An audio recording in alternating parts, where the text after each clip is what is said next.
Rolling action।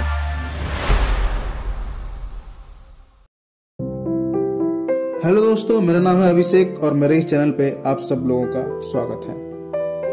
आज हम बात करेंगे सिनेमा के बारे में। सिनेमा होता क्या है, सिनेमा का परिभाषा क्या होता है।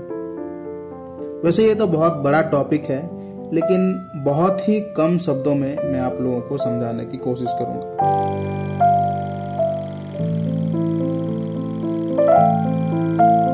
अधिकतर लोगों का सिनेमा देखने का उद्देश्य यही होता है कि थोड़ा मनोरंजन हो जाए, थोड़ा सा टाइम पास हो जाए और थोड़ा समय कट जाए। लेकिन सिनेमा उससे कहीं ज्यादा है। अचेतन रूप से सिनेमा हमारे ऊपर बहुत प्रभाव डालता है। जैसे अन्य कलाएं हैं, music, literature, drama, sculpture, architecture, painting, वैसे ही सिनेमा एक आर्ट फॉर्म है।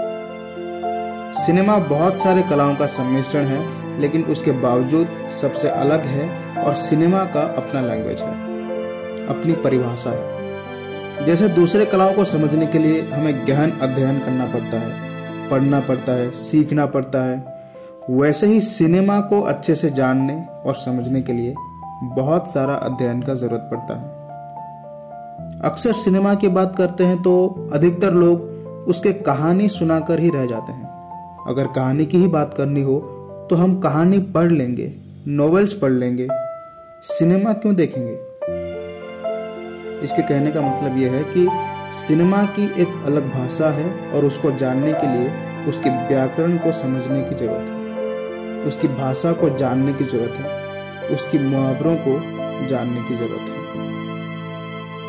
जिस तरीके से कहानी, उपन्यास, साहित्य में शब्द होते हैं, वाक्य होते हैं, अनुच्छेद होते हैं, इसी तरीके से सिनेमा की भी अलग अंग है।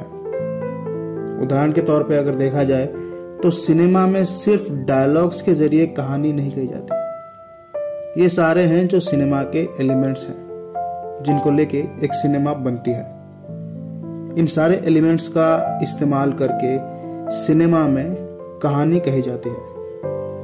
अब ये सारे चीजों को समझाना एक वीडियो में तो पॉसिबल नहीं है, पर इनमें से एक एलिमेंट अगर लाइटिंग पे बात करूं, इसे हम एक छोटा सा एग्जांपल के साथ समझते हैं। अक्सर आप लोग फिल्मों में देखे होंगे कि जब कोई गैंगस्टर हो, क्रिमिनल हो, डॉन हो या किसी भी तरीके का नेगेटिव कैरेक्टर को दिखाना है तो इस तरीके के लाइटिंग्स का इस्तेमाल किया जाता है, जिसमें कैरेक्टर का फेस अच्छे तरीके से रिवील ना हो और डार्क हो।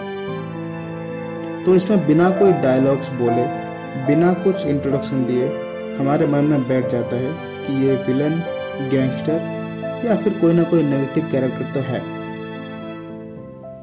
तो कहने का मतलब यह है कि सिनेमा की एक अलग भाषा होती है जो नाटक, साहित्य, चित्रकला इन सब से अलग है, और वही सिनेमा वास्तविक सिनेमा है जो खुद को अपनी भाषा में अभिव्यक्त करता है।